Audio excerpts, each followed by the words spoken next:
नमस्कार, आप देख रहे हैं 4 टीवी और आपके साथ मैं हूं प्रियंका सिंह। हमारे इस खास बुलेटिन में आप सभी का एक बार फिर से बेहद स्वागत है। बुलेटिन का आगाज करेंगे उत्तराखंड के तमाम अहम खबरों के साथ। एक देश एक चुनाव को लेकर के लगातार सियासी बयान सामने आ रहे हैं और देश भर में इसकी चर्चा तेज है।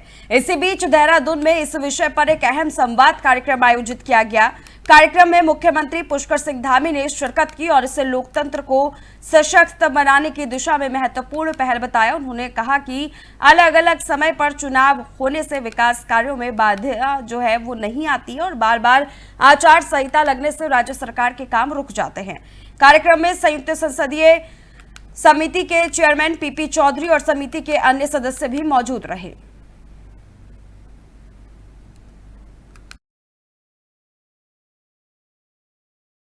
आदरणीय प्रधानमंत्री जी का मैं बहुत धन्यवाद करता हूं और पूरी कमेटी का, चौधरी साहब का और जितने भी हमारे मेंबर जेपीसी के यहाँ पहुँचे हैं, मैं सभी का धन्यवाद, आभार व्यक्त करता हूं कि बहुत ही महत्वपूर्ण देश के इतिहास में 16 अक्षरों से लिखे जाने वाला जो निर्णय है, ये निर्णय हुआ है। इसमें जेपीसी बनी है, लोकसभा में बिल पेश हुआ है और पूरे देश के अंदर इसकी चर्चा चल रही है। कल से कमेटी यहाँ आई हुई है और कमेटी के सामने हमने राज्य में किस प्रकार से चुनाव में हमें चुनौतियों का सामना करना पड़ता है, कौन कौन से जो जून, जुलाई, अगस्त, सितंबर 4 माह हमारे लिए वर्षा काल वाले, आपदा काल वाले ऐसे माह का भी हमने जो है अपने राज्य की जो समस्या है उनको बताई है।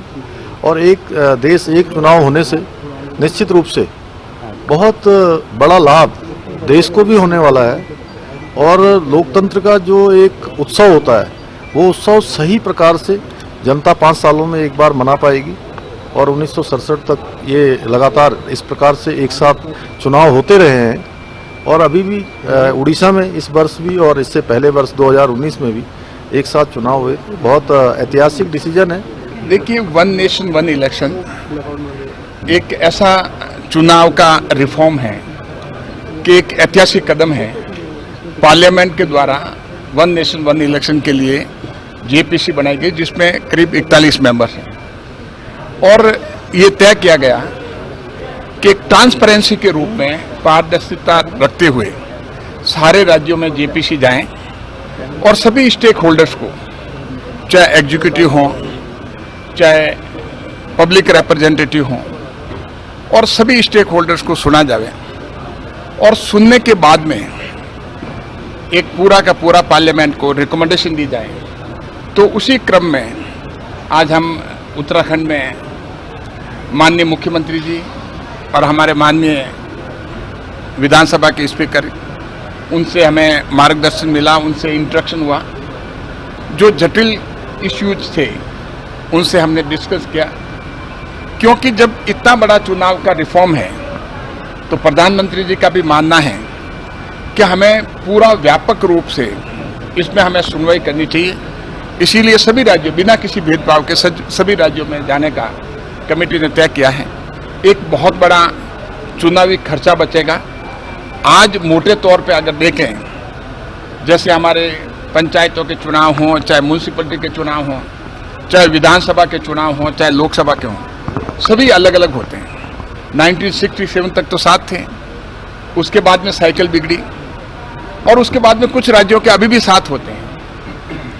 तो इसीलिए जो एक देश एक चुनाव, ये वो विचार है जो आज पूरे देश में चर्चा का विषय बन चुका है।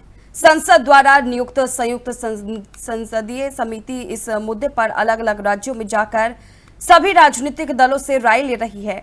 उत्तराखंड में भी इस समिति की बैठक हुई, जिसकी अध्यक्षता सांसद पीपी चौधरी ने की। समिति ने यहां मौजूद सभी प्रमुख दलों से फीडबैक लिया। भारतीय जनता पार्टी ने इस विचार का समर्थन करते हुए कहा कि अलग अलग समय पर होने वाले चुनावों से देश में बार बार आचार संहिता लागू होती है, जिससे विकास कार्य बाधित होते हैं। साथ ही इसमें खर्च भी बहुत ज्यादा बढ़ जाता है। इसीलिए एक देश एक चुनाव न सिर्फ वक्त की जरूरत है, बल्कि इससे सुशासन भी बेहतर होगा। वहीं कांग्रेस ने इस प्रस्ताव पर गंभीर आपत्ति जताई। पार्टी ने कहा कि यह बेहद जटिल मसला है। भारत जैसे संघीय ढांचे वाले लोकतंत्र में अलग अलग राज्यों में अलग अलग सरकारें होती हैं। अगर किसी राज्य में सरकार गिर जाए या केंद्र की सरकार अस्थिर हो जाए तो क्या फिर 5 साल तक चुनाव नहीं कराए जाएंगे? कांग्रेस ने इस पर कई और अहम सवाल उठाते हुए समिति को अपनी आपत्तियां दर्ज कराई है। फिलहाल अब निगाहें इस पर टिकी है कि क्या देश के तमाम राजनीतिक दल इस मुद्दे पर आम राय बना पाएंगे या ये विचार भी बाकी बहसों की तरह सिर्फ फाइलों में ही सिमट जाएगा। वन नेशन वन इलेक्शन जो लागू करने की बात करी जा रही है वो निश्चित तौर पर जनता को सीधा सीधा इससे फ़ायदा होने वाला है, क्योंकि समय समय पर कभी पंचायत चुनाव, कभी निकाय चुनाव, कभी विधानसभा चुनाव, कभी सांसदीय चुनाव, ये चुनाव जब लगातार होते रहते तो इससे जो आने वाले कार्य होते हैं, जो सरकारी कार्य होते हैं, आचार संहिता लगने के कारण वो जनता के का लाभ में नहीं होते, उनको रोक दिया जाता है। फिर जब होते हैं चुनाव फिर उसको लागू कराया जाता है, तो बार बार जो ये आचार संहिता लगती है, नुकसान होता है। इन चीज़ों को भी देखा जाए तो निश्चित तौर पर वन नेशन वन इलेक्शन लागू होने से जनता को सीधे सीधे फ़ायदा मिलेगा और बार बार जो चुनाव होने की प्रक्रिया है उससे जो करोड़ों रुपए खर्च होते हैं, उससे वित्तीय जो नुकसान हमें होता है उससे भी हम काफ़ी हद तक बचेंगे। तो निश्चित तौर पर वन नेशन वन इलेक्शन का जो ये प्रस्ताव है ये लागू होना चाहिए। ये जनता के सीधे सीधे फायदे का कार्य है। एक देश एक चुनाव के लिए संसदीय समिति उत्तराखंड दौरे पे है और कांग्रेस का 2 सदस्यीय प्रतिनिधिमंडल जो है संसदीय समिति से मिला है। कांग्रेस पार्टी ने जो अपना विचार है उनसे साझा किया है। कांग्रेस पार्टी ने स्पष्ट तौर पर कहा है कि ये एक बहुत जटिल प्रक्रिया है, क्योंकि बहुदलीय लोकतंत्र में अगर जो है कभी कोई राज्य की सरकार गिरेगी, कभी केंद्र की सरकार अगर अस्थिर होगी तो फिर 5 साल तक जो है वो उसका क्या होगा, क्योंकि ये एक तकनीकी विषय है। और निश्चित तौर पर जो है आज़ादी के बाद लंबे समय तक एक देश और एक चुनाव होते रहे हैं और वैसे भी इस देश के अंदर त्रिस्तरीय पंचायत चुनाव की व्यवस्था है। तीनों चुनाव की अपनी अपनी रणनीति होती है, अपने अपने मुद्दे होते हैं। और कांग्रेस ने ये भी कहा है कि जो मतदाता सूचियां हैं वो तीनों चुनाव के लिए एक ही मतदाता सूची बने। इस पर जो है चुनाव आयोग को ज़्यादा काम करने की आवश्यकता है, तभी जो है पूरे चुनाव में पारदर्शिता आएगी। अब चुनाव की जो संसदीय समिति। तो वहीं अल्मोड़ा के कारब क्षेत्र में दरकती पहाड़ियों और टूटी सड़कों से परेशान जनता की आवाज अब सियासी गलियारों तक गूंजने लगी है। कांग्रेस ने शासन प्रशासन के खिलाफ अल्मोड़ा में जमकर के प्रदर्शन किया। पूर्व मुख्यमंत्री हरीश रावत, नेता प्रतिपक्ष यशपाल आर्य और प्रदेश अध्यक्ष करण मेहरा के नेतृत्व में कांग्रेस कार्यकर्ताओं ने डीएम कार्यालय का घेराव किया। डीएम ऑफिस पर पहुंचने से पहले कांग्रेस कार्यकर्ताओं ने पुलिस की बैरिकेडिंग तोड़ दी और नारेबाजी करते हुए कलेक्ट्रेट परिसर में घुस आए। हरीश रावत ने इसे कुमाऊं की लाइफलाइन सड़क बताते हुए कहा कि बीते 1 साल से सड़क की मरम्मत न होने से महंगाई और समस्याएं दोनों ही बढ़ी है। कांग्रेस प्रदेश अध्यक्ष करण मेहरा ने सीएम धामी को निशाने पर लेते हुए कहा कि इस सड़क की दुर्दशा से न सिर्फ पर्यटन बल्कि कुमाऊं का व्यापार भी चौपट हो गया है। उन्होंने आरोप लगाया कि धामी सरकार केवल घोषणाओं की सरकार बनकर के रह गई है।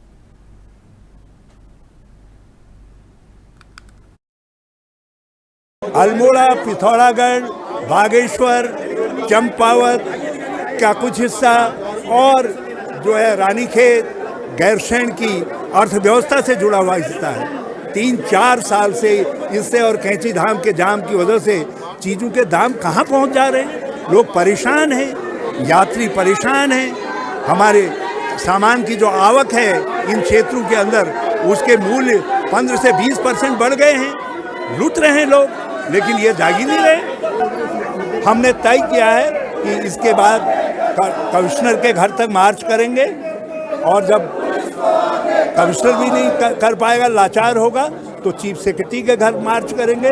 वो भी नहीं करेगा तो फिर धामी के चीफ मिनिस्टर के घर में घुसेंगे। लगातार धामी की सरकार खनन माफियाओं के संग महिला अपराध में आगे रहने वाले लोगों को संरक्षण दे रही है। नारे लग रहे हैं धामी तेरे चारों ओर लीसा लकड़ी खड़िया चोर, और पूरे उत्तराखंड में हमारे आधे हिस्से को काट के रख दिया है।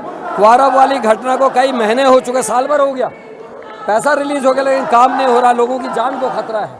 कैची धाम से आगे को हमारे लोग आ नहीं पा रहे। कौसानी देख लो, बागेश्वर देख लो, रानीखेत देख लो, अल्मोड़ा देख लो, सब जगहों के होटलियर्स खाली बैठे हैं क्योंकि टूरिस्ट आ नहीं रहा डर के मारे, क्योंकि कैची से आगे को आने की स्थिति नहीं, घंटों के जाम लग रहा है। हम वैकल्पिक मार्ग की बात कर रहे हैं। हम देख रहे हैं कि कई हमारे जो बीमार लोग हैं वो लोग वहाँ जाते जाते रास्ते में दम तोड़ दे रहे हैं, हमारी एम्बुलेंस बाहर नहीं निकल पा रही। आखिर क्या कर रही है सरकार? बर्बाद करके रख दिया पूरे उत्तराखंड को। कुमाऊं का ये रीजन, अल्मोड़ा, बागेश्वर, पिथौरागढ़, चंपावत, हमारा पूरा टूरिज्म खत्म हो गया।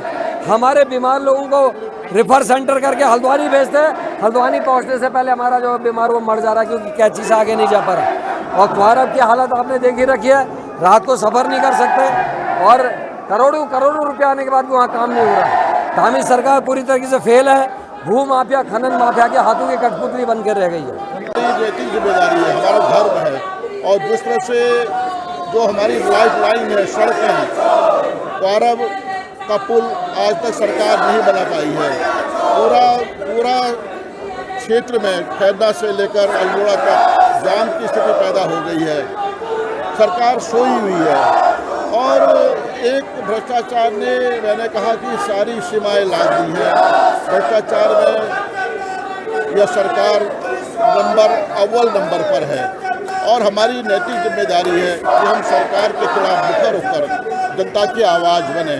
और आज इसीलिए अल्मोड़ा के इस जिलाधिकारी कार्यालय में हमने धरने पर बैठे हैं और ये लड़ाई यहीं पर खत्म नहीं होगी, लड़ाई और दूर तक जाएगी। दुश्मन का दुश्मन दोस्त होता है, ये कहावत आज भारत के अफगानिस्तान के बदलते रिश्तों पर सटीक बैठती है। दरअसल भारत द्वारा शुरू किए गए ऑपरेशन सिंदूर के बाद ये उम्मीद थी कि वैश्विक समुदाय आतंकवाद के खिलाफ भारत का साथ देगा, लेकिन वास्तविकता इससे अलग निकली। कई देशों ने अपने स्वार्थों के चलते आतंकवाद को ही अप्रत्यक्ष समर्थन देना शुरू कर दिया। इस अनुभव के बाद भारत ने अपनी नीति में बदलाव किया और पहली बार भारत के विदेश मंत्री डॉक्टर एस जयशंकर ने अफगानिस्तान के कार्यवाहक विदेश मंत्री मालवाली अमीर खान मुत्ताकी से बातचीत की। इस बातचीत में मुत्ताकी ने भारत की आतंकवाद विरोधी कार्रवाई का समर्थन किया। खास बात यह रही कि पाकिस्तान से नाराज चल रहे अफगानिस्तान ने भारत की रणनीति को आधार बनाकर खुद पाकिस्तान पर कार्रवाई शुरू कर दी है। अगर अफगानिस्तान इस कार्रवाई को करने में सफल हो जाता है तो पाकिस्तान का बर्बाद होना तय हो सकता है। क्या कुछ है इस पूरे मामले के पीछे छिपी रहस्य कहानी, जरा देखिए इस रिपोर्ट में। रूस की चिंता का अंदाजा इस बात से लगाया जा सकता है कि रूस के विदेश मंत्री सेर्गेई लावरोव हर मंच पर कहते हुए दिखाई देते हैं कि पश्चिमी देश लगातार चाइना और भारत को लड़ाने की कोशिश कर रहे हैं। पश्चिम चीन विरोधी नीति को हवा दे रहे हैं कि हमारे अच्छे दोस्त भारत और पड़ोसी चीन के बीच टकराव बढ़ाने के लिए लगातार कोशिश कर रहे हैं। इस बात को उन्होंने तब भी कहा था जब क्वाड संगठन को बनाया गया था। लावरोव ने कहा था कि पश्चिम के देशों ने एशिया पैसिफिक को इंडो पैसिफिक कहना शुरू कर दिया है। स्पष्ट है कि पश्चिम चीन विरोधी नीति को हवा दे रहा है। ये हमारे अच्छे दोस्त भारत और पड़ोसी चीन के बीच टकराव बढ़ाने के लिए है। पश्चिम के देशों ने एशिया पैसिफिक को इंडो पैसिफिक कहना शुरू कर दिया है। स्पष्ट है कि पश्चिम चीन विरोधी नीति को हवा दे रहा है। यह हमारे अच्छे दोस्त भारत और पड़ोसी चीन के बीच टकराव बढ़ाने के लिए है। पश्चिम के देश इस इलाके में अपना प्रभुत्व जमाना चाहते हैं। पश्चिम की इस नीति को राष्ट्रपति पुतिन ने बांटो और राज करो बताया था। यह पहली बार नहीं है जब रूसी विदेश मंत्री ने भारत और चीन के संबंधों में पश्चिम की भूमिका की आलोचना की है। इससे पहले 2020 में भी लावरोव ने कहा था कि पश्चिम एक ध्रुवीय विश्व बहाल करना चाहता है, मगर रूस और चीन उसके मातहत नहीं होंगे। वहीं इसी महीने जब भारत और पाकिस्तान एक दूसरे के इलाके में हमले कर रहे थे तो उम्मीद की जा रही थी कि क्वाड के सदस्य देश भारत का समर्थन करेंगे, लेकिन ऐसा नहीं हुआ। हालांकि क्वाड कोई सुरक्षा गठजोड़ नहीं है, लेकिन फिर भी क्वाड को लेकर उदासीनता देखी गई है। रूस की चिंता भारत की बदलती रणनीति, भारत की सैन्य निर्भरता, बदलाव की तस्वीर, भारत की ओर बढ़ता पश्चिम, भारत का सैन्य आपूर्ति स्रोत बदलता, भारत की नई रक्षा रणनीति, मेक इन इंडिया, डाइवर्सिफिकेशन। रूस की यह चिंता यह स्पष्ट तौर पर कह रहा है कि भारत के खेमे में कुछ तो चल रहा है, जिससे रूस की चिंता बढ़ी है। तो आपको बता दें कि रूस का डर है कि भारत की निर्भरता उस पर से खत्म ना हो जाए, क्योंकि सैन्य आपूर्ति के मामले में भारत की निर्भरता रूस पर कम हुई है। भारत सैन्य आपूर्ति के मामले में पश्चिम की ओर शिफ्ट हो रहा है। आने वाले समय में यह ट्रेंड और बढ़ेगा, जो हाल ही में राफेल एम के रूप में देखने को मिला है। Stockholm International Peace Research Institute यानी सिप्री के मुताबिक 2009 से 2013 के बीच भारत का 76% हथियार आयात रूस से होता था, लेकिन 2019 से 2023 के बीच रूस से होने वाला हथियार आयात गिरकर 36% पर आ गया है। हालांकि यूक्रेन से जंग के दौरान रूस से भारत का व्यापार बढ़ा है, लेकिन ये बढ़ोतरी भारत के ऊर्जा आयात के क्षेत्र में है। पिछले साल दोनों देशों के बीच 66 अरब डॉलर का कारोबार हुआ था, लेकिन इसमें 40% रूसी तेल था और 36% रूसी हथियार था। भारत आत्मनिर्भर बने, पश्चिम का भारत पर विश्वास। चीन को काबू में करना संभव, रूस की बदलती स्थिति। 1962 का जंग, भारत रूस संबंध और चीन की आक्रामकता। भारत पश्चिम से संबंध सीमित करे रूस। भारत आत्मनिर्भरता की ओर तेजी से बढ़े, भारत नवाचार पर करे फोकस। वहीं पश्चिम को लगता है कि चीन को काबू में करना है तो भारत अहम देश है। दूसरी तरफ भारत को लगता है कि सीमा पर चीन की आक्रामकता को जवाब देना है तो पश्चिम की मदद जरूरी है। ऐसे में रूस के विदेश मंत्री का मानना है कि पश्चिम भारत और चीन में तनाव पैदा करने की कोशिश कर रहा है, लेकिन सच तो ये है कि भारत रूस पर निर्भर नहीं रह सकता।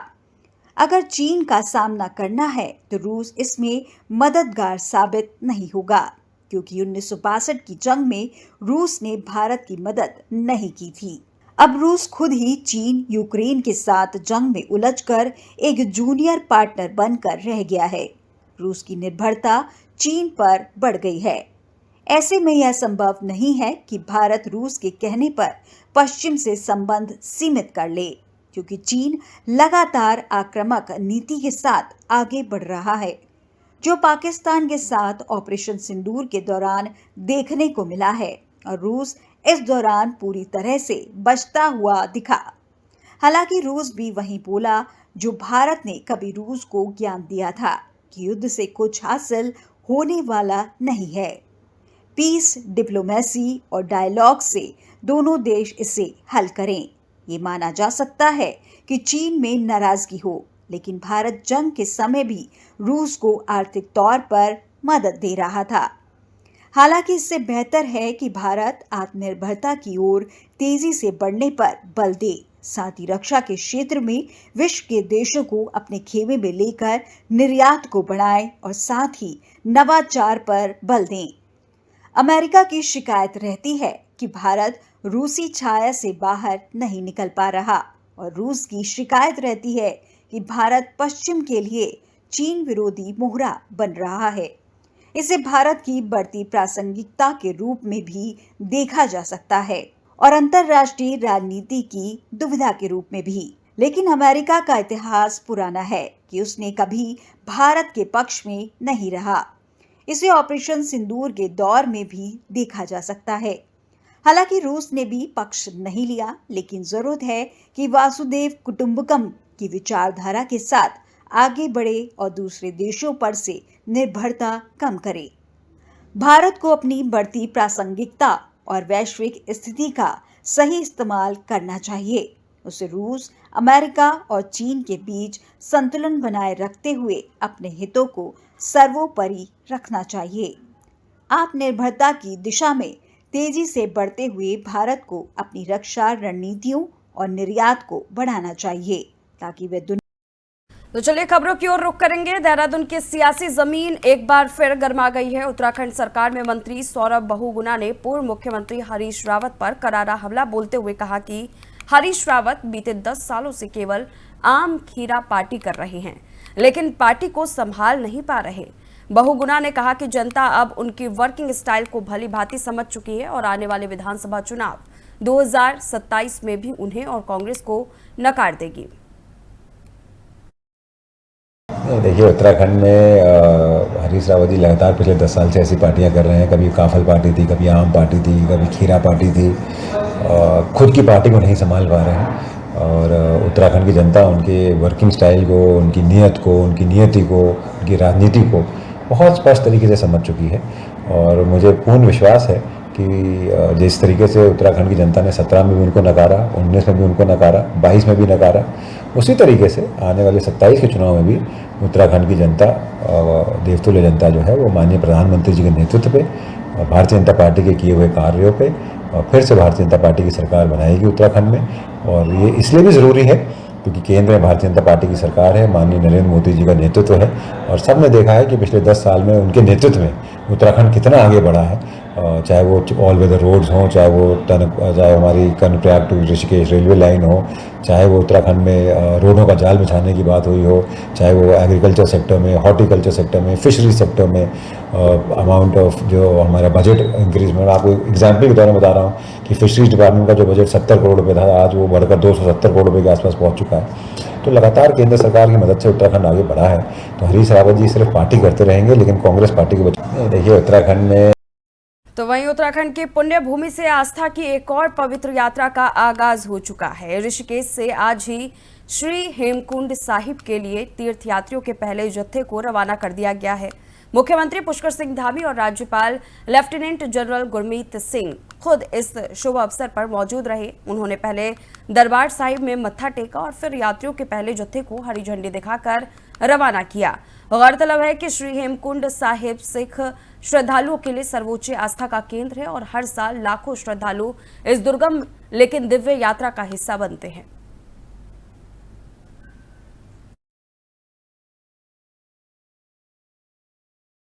तो वहीं ऋषिकेश से आस्था का कारवा आज एक बार फिर हिमालय की ओर बढ़ चला है। उत्तराखंड के राज्यपाल लेफ्टिनेंट जनरल गुरमीत सिंह और मुख्यमंत्री पुष्कर सिंह धामी ने आज श्री हेमकुंड साहिब यात्रा के पहले जत्थे को विधिवत रवाना किया।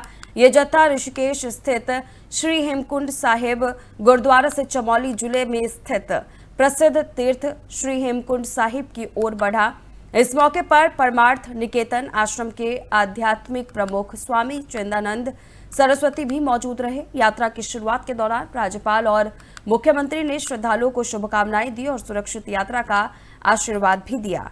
इस मौके पर सुरक्षा, स्वच्छता और स्वास्थ्य व्यवस्थाओं को लेकर प्रशासन पूरी तरह से मुस्तैद नजर आई।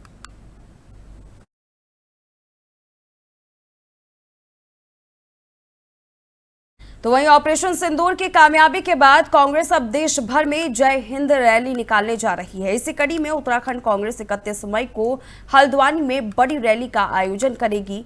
प्रदेश कांग्रेस अध्यक्ष करण माहरा ने बताया कि इस रैली को सफल बनाने के लिए पार्टी की ओर से व्यापक तैयारी की जा रही है। वर्चुअल बैठक में प्रदेश प्रभारी कुमारी शैलजा ने सभी वरिष्ठ नेताओं से रैली की तैयारियों पर चर्चा की। साथ ही प्रदेश में चल रहे प्रशिक्षण शिविरों और संगठनात्मक गतिविधियों की जानकारी भी ली। कुमारी शैलजा ने साफ तौर पर कहा कि ये रैली सिर्फ ऑपरेशन सिंदूर की सफलता पर देश के सैनिकों को श्रद्धांजलि नहीं, बल्कि बीजेपी की राजनीति भाषा अप्रोच के खिलाफ भी जनता को जागरूक करने का मंच होगी। कांग्रेस का आरोप है कि सत्ताधारी बीजेपी ऑपरेशन सिंदूर को अपनी पार्टी की जीत की तरह पेश कर रही है। मध्य प्रदेश के मंत्री और उप मुख्यमंत्री की बयानबाजी इसका उदाहरण है, जिस पर अब तक कोई कार्रवाई नहीं की गई। कांग्रेस का दावा है कि हल्द्वानी में होने वाली जय हिंद रैली ऐतिहासिक होगी। वहीं प्रदेश प्रभारी को राज्य में आगामी पंचायत चुनाव की तैयारियों की भी जानकारी दी गई। पाकिस्तान और हिंदुस्तान के बीच में जो कुछ हुआ और उसमें जो वीरता, साहस और पराक्रम हमारी फौजों ने दिखाया है, उसको लेकर एक झंडा रैली हल्द्वानी में सुनिश्चित की गई है। क्योंकि एक संविधान बचाओ रैली हमारी देहरादून हो चुकी, जिसमें सचिन पायलट जी आए थे। ये 31 तारीख को इसी महीने हल्द्वानी में झंडा रैली के नाम से होगी एक बड़ी भव्य रैली ये होने जा रही है। इसमें सेना के साहस, शौर्य इत्यादि का उल्लेख, उनका सम्मान होगा मैक्सिमम हम एक्स फौजी जो हैं, हमारे पूर्व सैनिक जो हैं, उनको उसमें आमंत्रित कर रहे हैं। तथा जो हालात हैं इस समय के, जिसमें ट्रंप ने जो बोला है खासकर, उस विषय पे जो बात। और इसी बीच एक बड़ी खबर सामने आ रही है देहरादून से, बताते हुए चले कोरोना के बढ़ते मामलों को लेकर उत्तराखंड में अलर्ट जारी किया गया है। प्रदेश के सभी अस्पतालों को निर्देश जारी किया गया है।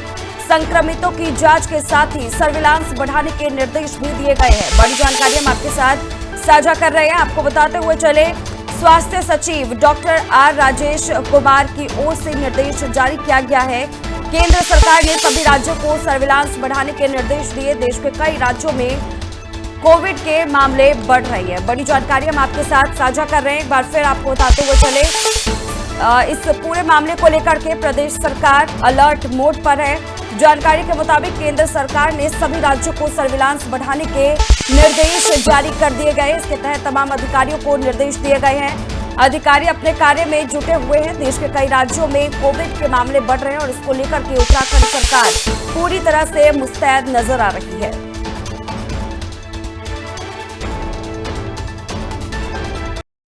फिलहाल इस खास बुलेटिन बस इतना ही। रुकेंगे एक छोटे से ब्रेक के लिए। ब्रेक के उस पार खबरों का सिलसिला जारी है।